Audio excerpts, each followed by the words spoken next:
দেখো, আইএসএফ মোশা দূরের কথা, আইএসএফ এমন একটা জায়গায় পৌঁছে গিয়েছে, আইএসএফকে মোশা অত সহজ না।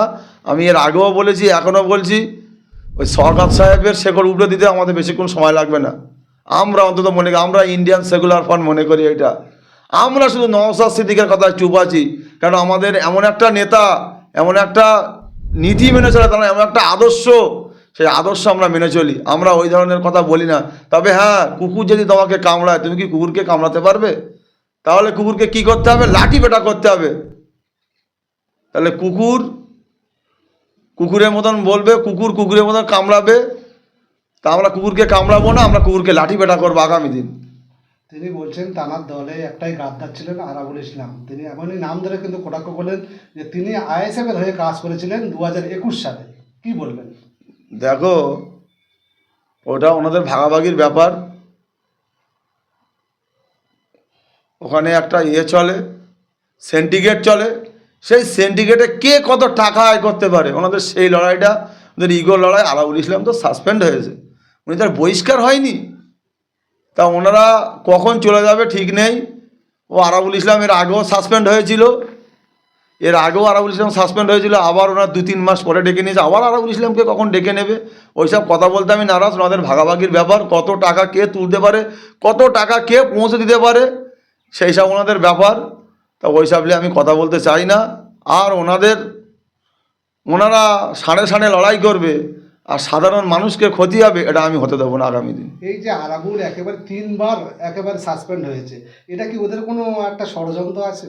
দেখো, 3বার, এটা নিয়ে 3বার সাসপেন্ড হয়েছে আরাবুল ইসলাম। ওটা ওদের ব্যক্তিগত ব্যাপার ভাই। ওরা দলের মধ্যে, আমি ফের বলেছি, আগারও বলেছি, আরাবুল ইসলাম, এটা আমার ব্যক্তিগত মত বলে, যে আরাবুল ইসলাম ভাঙড়ের জমিনে ঘাস ফুল ফুটিয়েছিল, যে আরাবুল ইসলামের ঘাস ফুলটা নিয়ে দুয়ারে দুয়ারে গিয়ে, আজকে সেই আরাবুল ইসলাম কোথায় চলে গেল? তুমি তো হাতি ঘোড়া গেল দাল, মশা বলে কত জাল, তুমি তো কোথাকার সওগাত, তুমি তো সিপিএমের একটা হারমাদ। তুমি আজকে তৃণমূলে এসে আজকে তৃণমূলের সব নেতাদেরকে তুমি বাদ দিচ্ছ, কোথাকার কে তুমি? তা তুমি সওগাত, তোমার হাল এরকমই হবে। আরাবুল 3বার হয়েছে, তুমি 6বার সাসপেন্ড হবে, শুধু সময়ের অপেক্ষা, তৈরি থাকো।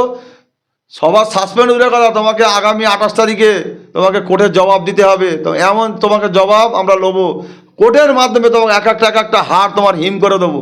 মাথায় কি করছে আমি এটা বুঝতে পারছি না। উনি সারা পশ্চিমবাংলার সাথে মিটিং না করে, তার ডবল মিটিং এখানে এসে করছে। কেন করছে? এত মধু কোথায়? এত মধু পেয়েছে শওকত মোল্লা? আমি এটা মানে কি বলবো, উনি একটা, তা ওনার বিরুদ্ধে আমি বলতে ভালো লাগে না, তোরা প্রশ্ন করছে বলে বলছি।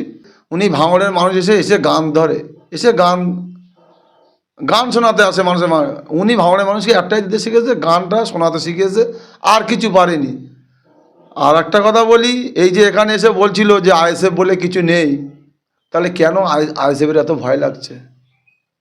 কেন এইসব ক্যানিংপুরের বিধায়করা কেন ভয় করে? কেন বাংলার মুখ্যমন্ত্রী ভয় করে আইএসএফকে? কেন আমাদের রানীরা, কেন আমাদের 21শে জানুয়ারি প্রতিষ্ঠাতা দিবস আমাদেরকে ঘরবন্দি কেন করা হয়েছিল?